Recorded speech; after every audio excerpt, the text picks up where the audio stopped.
Hi again, everyone. It's Emma here at Function Point with Mark, and today we're going to be taking you through a webinar all about your profits.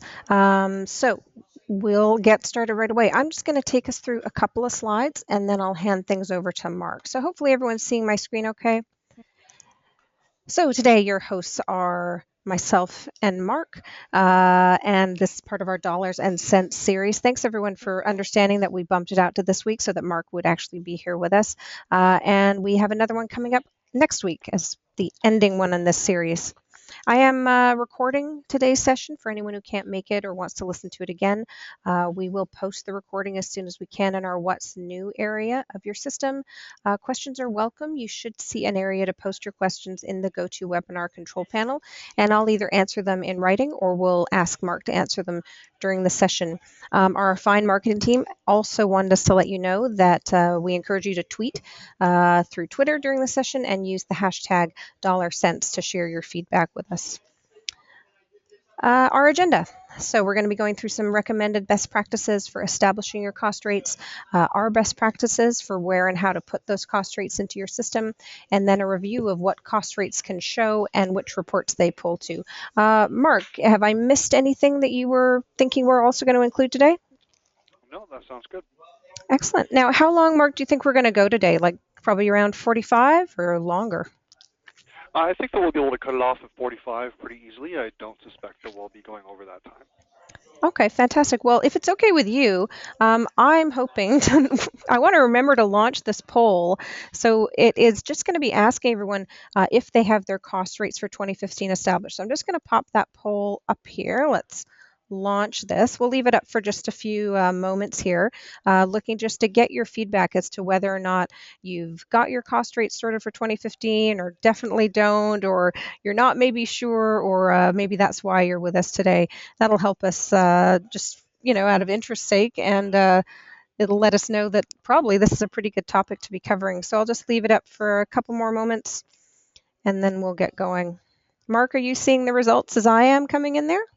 No, I think just because I'm in as a lowly organizer. I'm not the Oh, actual shoot. Okay. the presenter, so I'm not seeing the results. But you can share. Actually, you know what? Sorry, I am actually. I see that now. Oh, fantastic. Okay, I wasn't sure, so that's I asked. Okay, excellent. Well, thanks everyone for doing that. I am going to stop the poll. And Mark, now you've got some slides here that I guess, am I going to be your co-pilot and moving slides for you? And as you say, go. Yeah, just like the last session we did a few weeks ago. I'm just gonna talk about a few things on these slides, and you'll drive that. And then once we're ready, we'll jump into the function point system and take a look at the actual system related aspects of this webinar. Okay, so am I good to go to the next slide then? Yeah, jump ahead. Okay. Yeah, okay. So thanks everyone for joining in.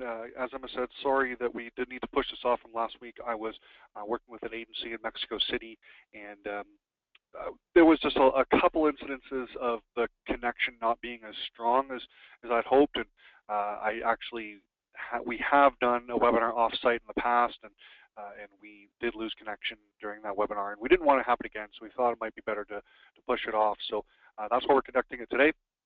So let everybody know I am unfortunately a little bit under the weather. So if you happen to all of a sudden not hear me speaking, I'm probably just muting myself to sneak in a cough or a sniffle. So I do apologize about that. And as Emma said, if anybody does have any questions, please feel free to ask them in the GoToWebinar panel, and we'll get to as many as we can during the webinar. Anything that we can't, we will address afterwards. So similar to the format of the last webinar, what we're going to be doing in this one is I'm going to be taking you through some best practices for establishing your cost rates. And just looking at the results of that poll, I can see that many of you do have your cost rates established and many don't. I think it was maybe 25, 30% said that you do, and others either said that you don't, or that's why you're here. Looks as, if you already have them, then this will, the second half of this webinar will be showing you, where to put those in the system, but you can even use, some of the data that I'm providing in the first half to kind of compare your cost rates and how you gathered them and see how that relates to some of my suggestions here. First things first, when establishing cost rates for each staff person and a blended cost rate for the agency, one thing that you need to determine is the overhead value, the dollar value that you're going to be using to establish those cost rates. That overhead is determined by adding up all the business expenses, everything you can think of, payroll, tax, equipment, rent, utilities, anything else, the copy machine, the coffee maker, all those things. And then adding a percentage of the salary of non-billable staff. I'm going to talk about more of that in just a second. So here I have an example for an average 18-person agency, and a lot of this data is coming from our friends at Second Wind, and a lot of this information is coming from things that I've learned attending their seminars and their workshops. So a big shout out to Second Wind. They are a great organization. I might throw their website up towards the end as I did a few weeks ago, so check them out. So total business expenses coming out to about $870,000 as an average for an 18-person agency. I then have percentage of non-billable salaries at $160,000, and I'm going to make a confession here. That's pretty low, for that number. Basically, some agencies will take the total business expenses and use that as their overhead value, and they won't add a percentage of non-billable staff or a percentage of the salary of non-billable individuals. And I think that that's fine if you're a small agency. So, if you're a 5, 6, 7-person agency, that's okay. You can kind of get away with that. But basically, what I've done here is I've taken, let's say 3 or 4 individuals and added up 100% of their salaries to come up to $160,000. And the individuals I'm thinking of are, the controller, the accountant, the office manager, individuals who are never going to track a billable hour ever. So this 18-person agency, maybe there's 3 or 4 of them, and their salaries total up to $160,000. And even that's, for those 3 or 4 individuals, that's pretty low.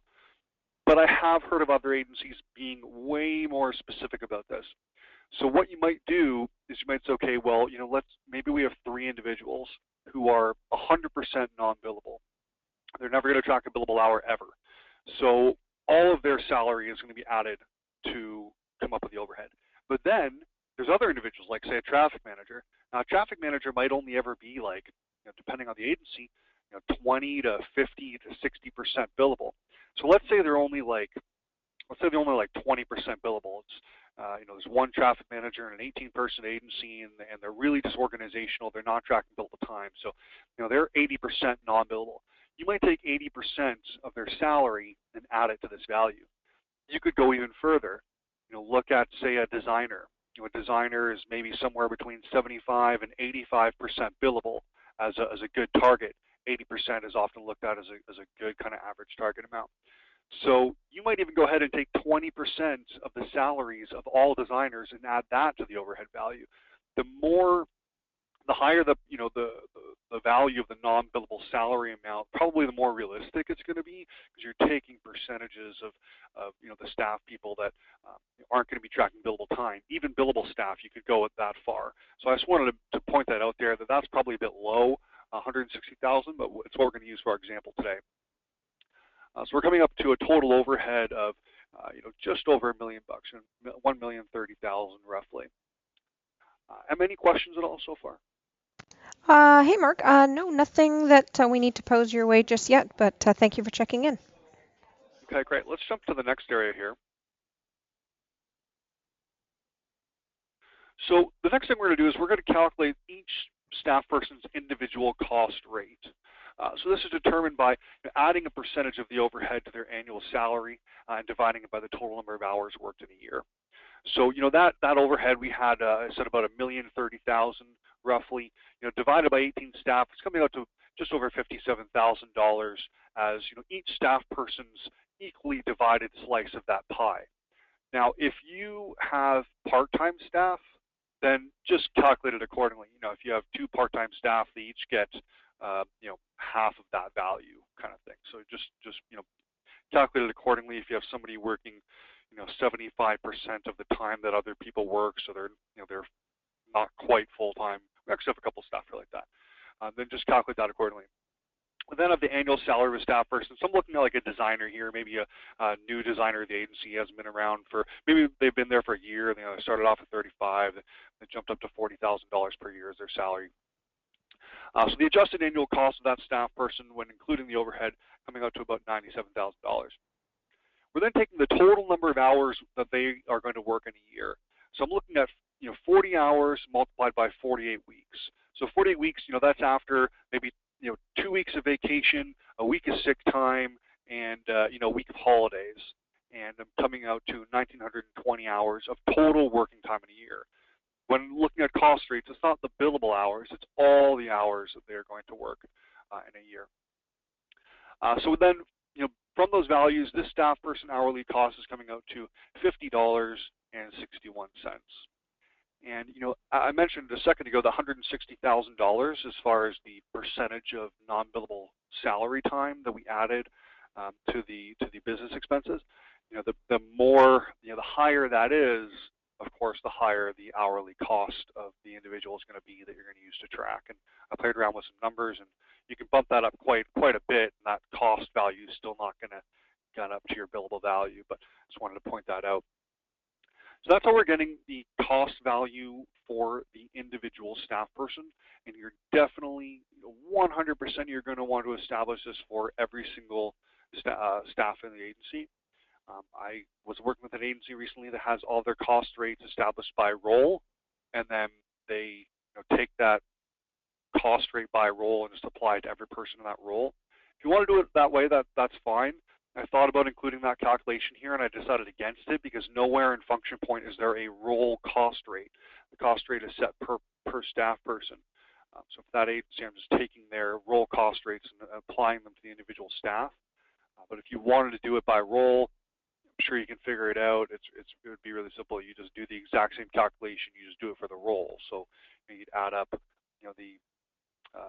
the overhead and the salary of all the staff people in that role divided by the total number of hours for that role, and then get the hourly cost and then apply it to each of those individuals. But I recommend you do it for each individual specific staff person. Next, we're going to be talking about the agency blended cost rate. Before we do, Emma, I just want to check in any questions on any of this stuff so far. Not as yet. I'm having a good exchange, though, with Nate about what maybe some more interesting hashtags we can use for next time. So cool. Well, I'll be interested to check those out yeah. afterwards. So if anyone else, has ideas, join the conversation that we're having over in the question area. But no, thank you though for checking in, Mark. Of course. All right. Let's take a look at the next area. So the next thing we're going to look at is calculating the agency blended cost rate. And, a lot of companies don't really look at this, and I get it. If you have the specific cost rate for each staff person, it's not really as important that you have this. But the reason that I'm going to tell you that you should have it is that if you're a Function Point user, the system can and will use this value if you have it. So I do recommend that you find it. It's very simple. The agency blended cost rate is determined by adding the total overhead amount to the total salary amount and dividing by the total number of hours worked by all staff in a year. So you just take all the totals and work them through. We, as I mentioned earlier, in my example 18-person agency here, we have a total overhead of about $1,030,000. Total agency salary of 1.576. I meant to put an asterisk on that and an item at the bottom. I forgot, sorry about that. That total agency salary amount, that is again coming from information gathered while attending a Second Wind conference. That is an average salary amount for the average 18-person agency in America. So from 2013, I believe. So just want to, another shout out to Second Wind, is where I'm getting my data from. And then we have, adding those two numbers together, we have the total adjusted agency cost, then have the total annual hours. Now, I made this simple. I made this easy on myself. I have 1,920 hours multiplied by 18 staff. Of course, you're going to have to take into account how your agency operates. So, if you have, some senior individuals who are going to take 4 weeks of vacation time a year, plus whatever holidays and sick time, and if your agency is closed for 2 weeks over the holidays, you have to take all of those things into account when adding up the total annual hours for all the staff people in the agency.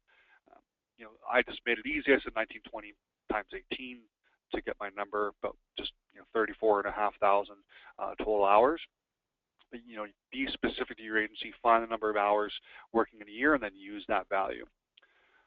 So then we're dividing that total adjusted agency cost by the total number of hours worked by all staff in an entire year, and we're getting the agency blended cost rate. In this case, it's coming out to 75, just under half dollar, $75.40. And I was quite happy when I saw that number. I thought that was a pretty good, realistic agency blended cost rate.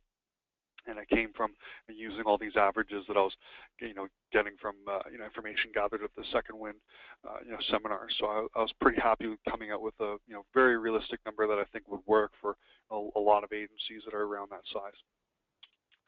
So that is how we're establishing the agency blended cost rate. We have that individual staff person's cost rate.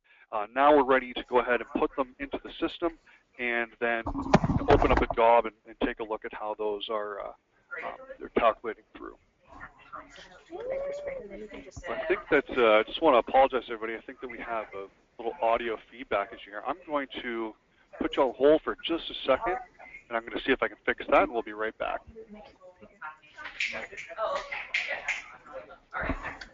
And then what you would do is grab either into production, you just grab anything in there that would be still sale the time to for the website.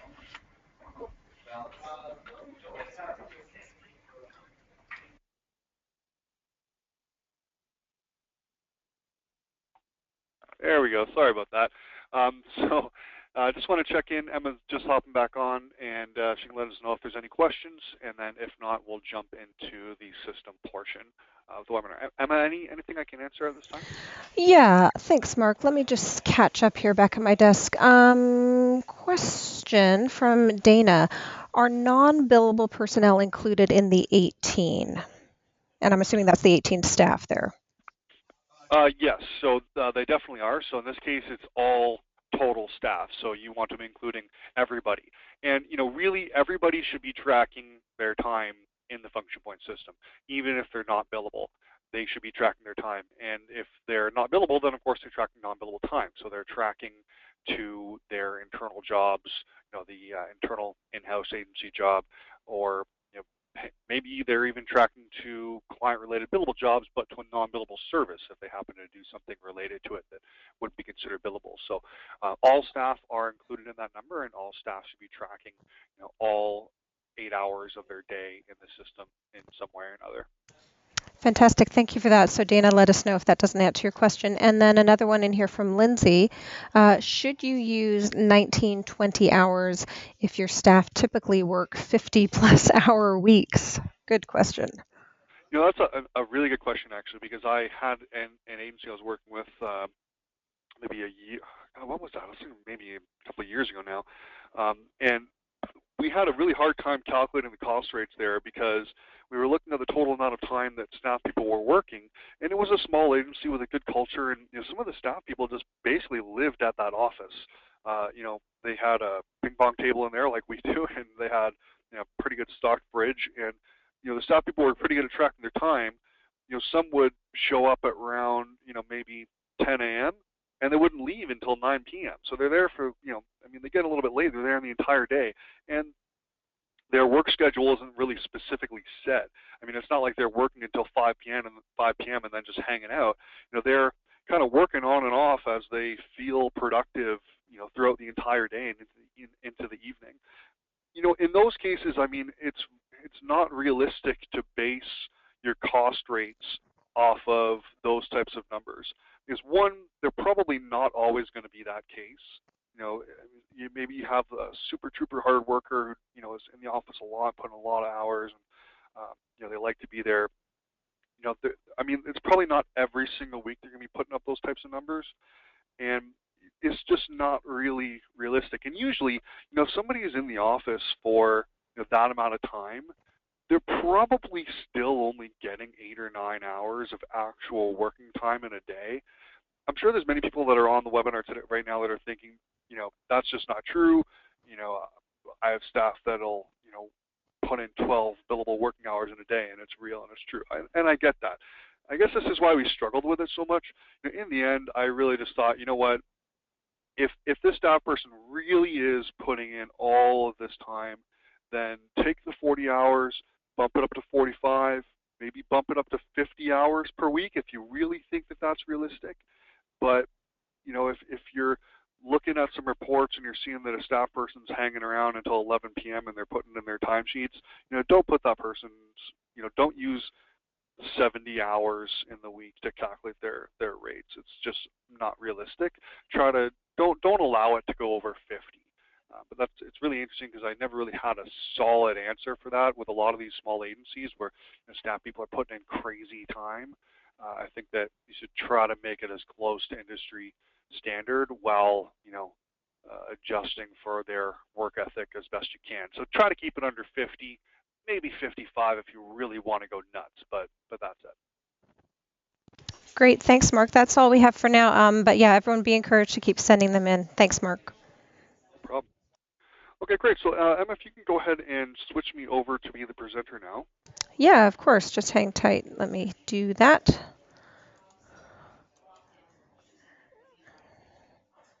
Didn't like that. Okay, let's start again. There we go. All right. So you should be able to see my screen pretty shortly. Let me know whenever you are able to see that on my side here. Yeah, I can see you. Okay, great. Perfect. So, I thought about creating an example to use to jump into, but then I decided against it. I'm going to create an example from scratch as we go through here. So the first thing we're going to do is I'm going to show you where the cost rates go in the system. And then I'm going to create an estimate. I'm going to open up a job. I'm going to track some time to it. I'm going to show you how the cost rates affect everything all the way through. And then we're going to look at an example report that is going to be using those cost rates to come up with values. So first things first, in the admin section, in order to establish the individual staff person's cost rate, we're going into rate and staff management, and then we're going into staff rates and permissions. Here we're going to choose a specific person. So I'm going to click on Sarah Smith, my fictional individual. And I know you saw that there was only 5 or 6 people there. I created this system for the purpose of this webinar series, and I didn't put in all 18 of my staff of my example 18-person agency just because of it wasn't really necessary in order to show the examples, and I was tired of the data entry. So that's why there's only a couple individuals there. It doesn't make a difference, but just in case you were looking at that and thinking, hey, why there's only 6 staff there? I thought there's supposed to be 18. I just put in 6 as kind of placeholders, and we're going to be working with myself and Sarah Smith in this example here. So on that staff person's admin staff edit page, and again, you get there by clicking on their name from the staff list in the admin section, admin, staff, individual. Notice that we have an hourly cost value. And this is where we're going to come in and we're going to enter their hourly cost. And for this individual, we decided it was going to be $50.61. We also have their billable hours target, not really related to this webinar, but I noticed it's sitting there at 100%. Let's adjust that. Let's say we want it to at 80% for this designer. So we're going to go ahead and choose to submit that. This individual now has an hourly cost of $50.61. The next thing that we want to do is establish the agency blended cost rate. And the area that we're going to do that is in the admin section under rate and staff management and rate categories. Here we're going to have one rate category. I have my house rate. It's the default rate for the agency. I'm going to go ahead and I'm going to create a new one. I'm going to call this cost rate. Now, the cost rate is going to show up as an available rate to select when creating an estimate. A real-world example of that is, let's say you're doing like charity work and you want to do the work at cost, then that's why you're able to select the cost rate to use when tracking billable values.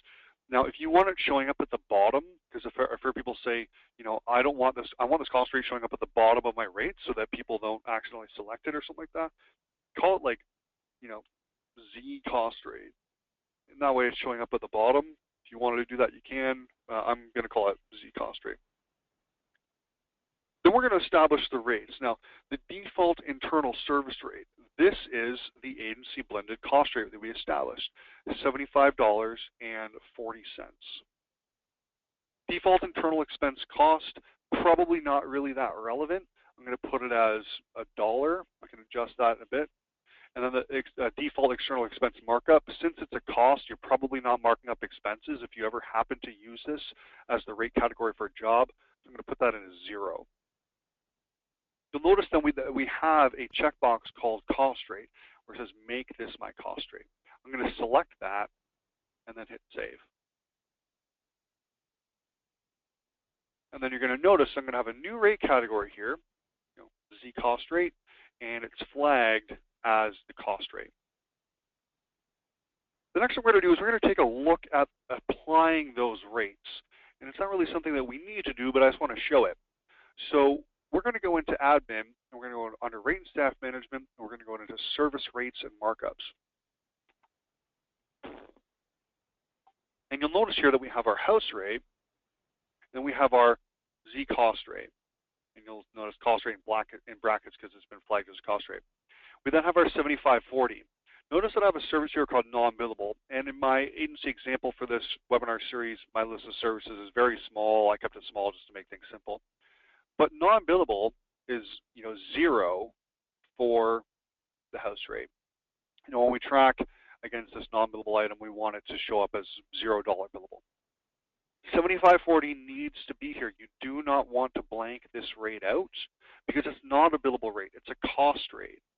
So you want it there, because if you're doing, if you're using this for tracking estimated cost values, which we're going to see in a bit, anytime you put it into non-billable, still costs you. It's time that's being tracked. So that's why the cost rate is the only case where non-billable services, it should be there. We then have any internal expenses. So if you have set costs for color copies and internal printing, establish that. And then our external expenses, our markups are 0. So we didn't even really need to come here. I mean, maybe you did if you wanted to establish your internal expense costs, but otherwise we didn't even really need to look at this page. I just wanted to show it really quickly. So the next thing we're going to do is we're going to go ahead and add an estimate and open up a job. I'm going to show you where those cost rates come into play. I just thought I'd check in. Any questions before we do? Hey, Mark, we haven't had anything come in just lately, but totally here and happy to answer them if we do. So thanks for checking. No problem. Let's go ahead and choose to add an estimate here for our client North Shore Auto Group. I'm going to call this cost rate example job. Choose our type. I'm just going to fill in some values here. Choose our rate category. So let's choose our house rate. We're not doing this job for charity. It's not pro bono. We're charging our standard house rate for this job. Enter a delivery date if we want to, description if we have it. And I'm going to choose my service groups and services. I'm going to choose, let's keep it simple. Let's say account service, design, copy, and project management. Click submit. And let's go ahead and establish some values. I'm going to collapse these items. So we have our 4 services. Let's say that account service here, we're going to be putting in 10 hours. Well, let's say for design that we want to choose some specific individuals. Let's say our 2 designers. So I'm going to choose 2 individuals here, Sam and Sarah. And let's say 5 hours each. And they both happen to have the same billable rates as the agency rate. And then let's drop in another 10 hours for each of these services. Save that. Now what I'm going to do is up at the top, I'm going to choose to view services. And what that is doing is basically making this a non-editable view of what we're looking at. When we do that, you're going to notice that we have a cost value. And you're going to see the cost value that is specific to these individuals. Sam Jones and Sarah Smith have a very similar cost value, but it's slightly different. Their salaries are slightly off. It looks as though Sarah makes a bit more than Sam. So therefore, her cost for 5 hours is slightly higher than Sam's cost for 5 hours. They're both designers. Maybe she's been at the agency a little bit longer, or maybe she has had a bit more experience coming in, so her salary is a little bit higher, and therefore her cost is higher. The rates are the same, but the cost is not. Notice then the cost rates where the staff are not selected. When the staff are selected, the cost rates are coming from the cost established specifically for that person in the admin section. When no staff is selected, the cost is coming from the agency blended cost rate that we entered when we put in our Z cost rate, and we put the agency blended cost rate at $75.40 per hour. And that's why 10 hours is coming out to $754 as a cost value. 150 is our billable value, and therefore 1,500 is the total billable amount. It's showing us our total cost and our total billable. And up at the top, if we hover our cursor over these amounts, so for example, internal service, it's showing me my cost, my billable, my margin as a dollar amount, and my margin as a percentage. We're making 116% margin if we were to bill for all 6,000 and we happen to track the total 40 hours that I estimated. That is what we will make on this job. So that's how the cost rates are coming into account when we're estimating. It'll show me the same thing for internal expenses, external expenses, and then a total. So if I had have added an external expense here with a 30% margin, then of course that would be reflected here as well in both the dollar amount and the margin amount. So this is how those cost values are being used when estimating. The next thing that we're going to do is go ahead and turn this into a job, and we're going to track some time and then see how those values come across there as well. I don't think I've seen anything come in, but I thought I'd check in. Any questions at all on any of this stuff? Not so far, no, but keep going. It's making sense to me, and I find this stuff can be a little daunting, so well done. No problem. So the next thing we're going to do is we're going to go ahead and choose to add job. But before I do that, I'm going to choose to approve this estimate, a practice I always recommend doing. I'm going to approve the estimate, and then up at the top, I'm going to choose to add job. We've now added this as an active job in the system. We are now looking at the jobs details page. Now, a few things I want to point out. One is the profit value in the summary graphics tab. The profit value is, of course, comparing your invoiced amount to your cost amount. The cost amount is never going to, profit is never going to show up at all if you do not have cost values established in the system. So that's why it's so important to have them in there. And then the health is not taking into account any kind of cost amount. This is purely billable. 6,000 estimated billable, 0 actual billable, 6,000 is the variance left in the budget there. And of course, we have an invoice, anything we have no cost. We're going to see those values grow. Looking at the financials, we have 10 hours estimated for all of these items. I'm going to take a shortcut to add some time here. Instead of going a long way around, just for the sake of time, I want to quickly put some time into this job. I'm going to choose an option that we call job costing. Up at the top right, I have a button here that's called job costing, and this allows me to bulk add time. If you don't see this here, and it's a feature that you'd want to use, you can turn it on by going into admin, system setup, and system preferences. Under the time area, you'll find an option to turn on job costing. But what this allows me to do is bulk enter time. So I'm going to say, for account service, let's say that's, I'm going to choose Tony here. So Tony is going to put in 5 hours, and I'm going to put in 5 hours as well. Notice that my individual rate happens to be higher than the agency blended rate there. Let's jump into the next item. Let's choose design. Save and continue. And for design, I'm going to say 5 from Sarah and 5 from Sam, exactly what we estimated. Jump into copywriting. Let's say Laura here is coming out at, let's say 7, and then Tony at 3. And then last one, project management, we'll give Tony all 10 hours project management. Bulk out the hours and finish.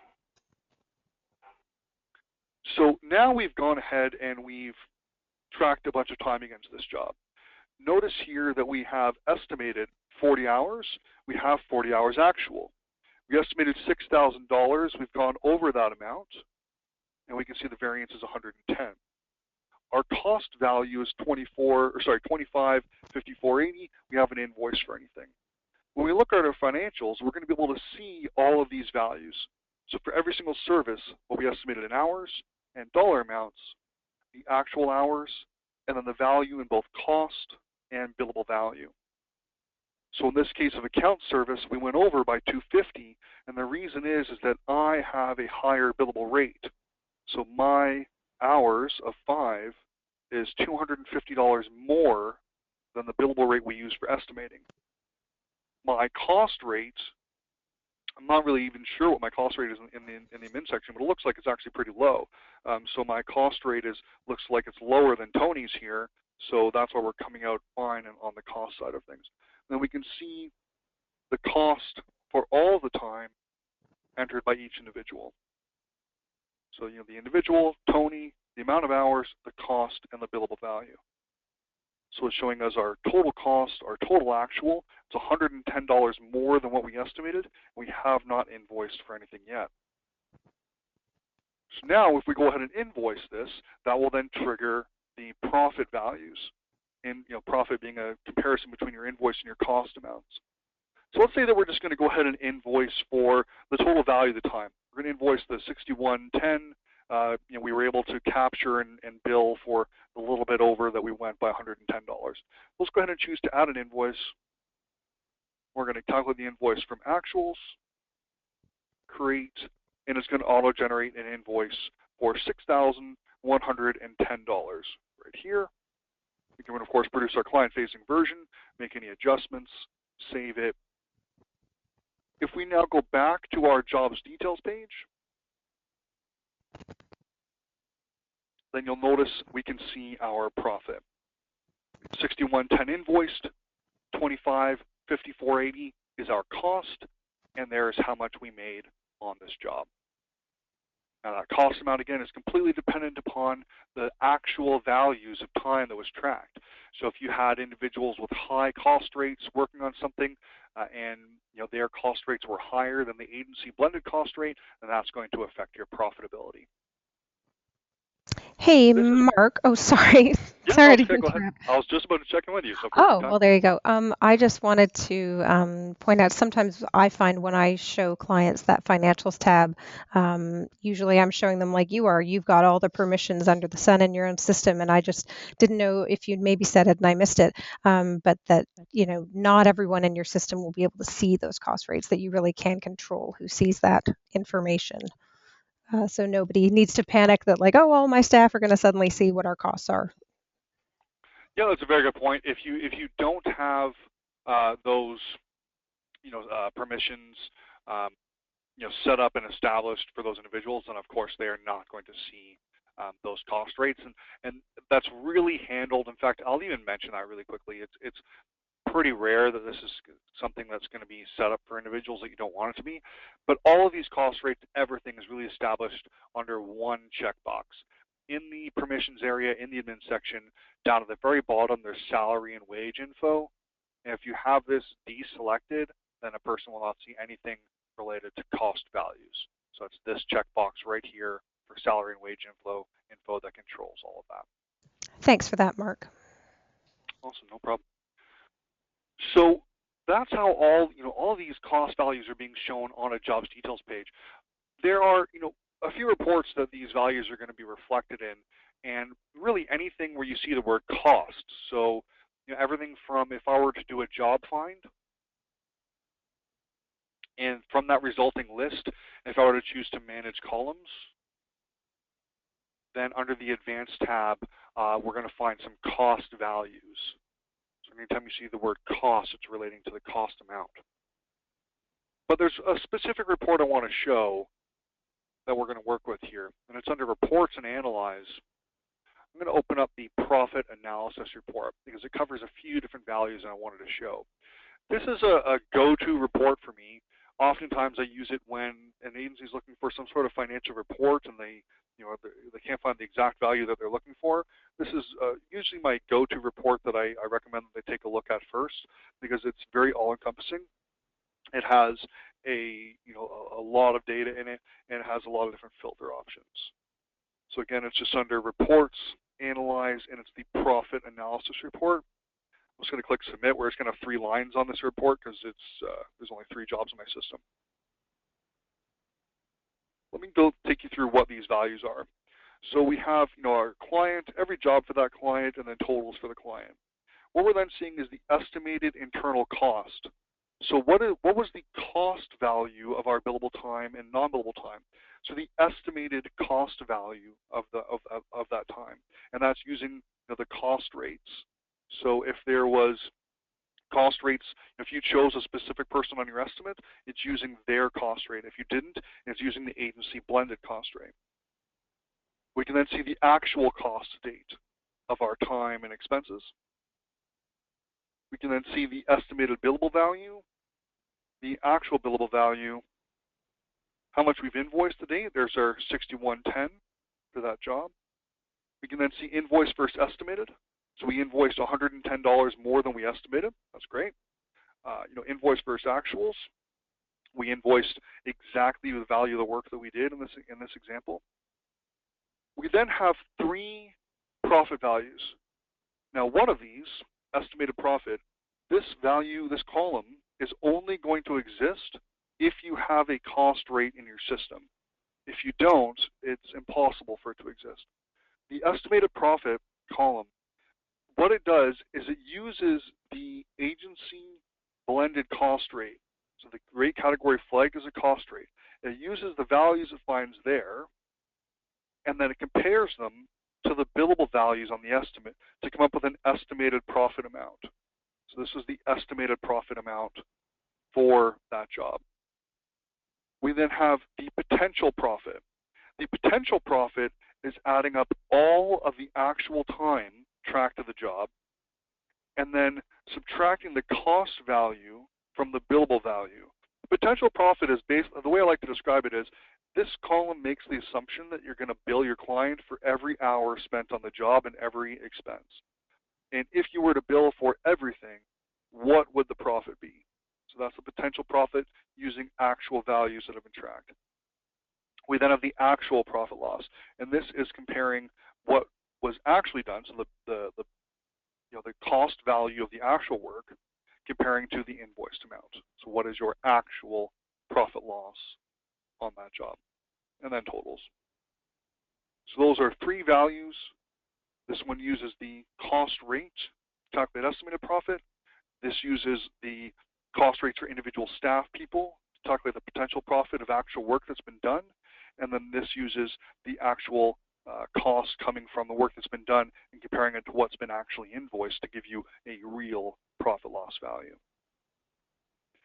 And anytime you see the word profit, it's comparing invoice to cost in the system. And anytime you see the word cost, it's coming from the cost rates that you've established in the admin section, either for the staff person, which is more common, or from the agency blended cost rate, coming from the rate category that you flagged as a cost rate. So everything's coming from those 2 cost areas that we put in today. And if you don't have them in, I highly recommend it. It's going to really allow you to see a better, more powerful type of reporting to come out of the system. Any questions at all on anything that we've covered in the last little bit? Hey, Mark. No, we haven't had any new ones come in, which is fine. To me, that indicates you've just done such a fine job of explaining it. Awesome. Now, next week, we're doing this again, so that'll be the last one in this series, and it's going to be all about reports. So I'm hoping that everyone's going to be willing to join us again for that. And then, of course, if people have ideas as to webinars they'd like to see in the future, they're welcome to send them to us, correct? Yeah, definitely. Feel free to send us any webinar suggestions that you might have for topics you'd want us to cover, whether they be specific to the function point system or just specific to the agency world in any way, shape, or form. Feel free to send us those suggestions, and we'll mull them over and see what we can do. And that is correct. Next week, we're looking at reporting, and I'm going to be talking about all the different on-screen graphical reports. So there's a lot of reports that are available from the customized dashboard options that a lot of people don't know about. And when they find out about them, there's confusion as to what data they're pulling and how they're pulling it, and what it means. What does it all mean, Basil? So I'm going to talk about those on-screen graphical reports. I'm going to talk a lot about custom reporting from the search options and choosing to manage the columns. A lot of people I work with have no idea that you can completely customize the values in all the different lists, add, subtract columns, reorganize them. You can then export the data to Excel or PDF and then run formulas from there. So there's a lot of custom options that people don't know about. And then I'm going to go through some standardized reports. I'm going to pick maybe 4 or 5 that are my go-to reports that I usually recommend people check out. And we're going to review those in detail and answer any questions that people have on reporting as well. Great. And if anyone thinks of anything after the day wraps up, just feel free to send a message over to us, success@functionpoint.com. I will respond in email to the couple last little questions that have come up. And the recording will be posted probably later today or tomorrow in our help section. And if anyone has trouble finding that, just feel free to drop me a message. Mark, any last words before we let people go? I just want to thank everyone for joining in today, and looking forward to talking with you all next week. Fan Fantastic. Thanks so much, Mark, and we'll talk to you all again soon. Bye. Sounds good. Thanks, everyone. Take care. Bye now.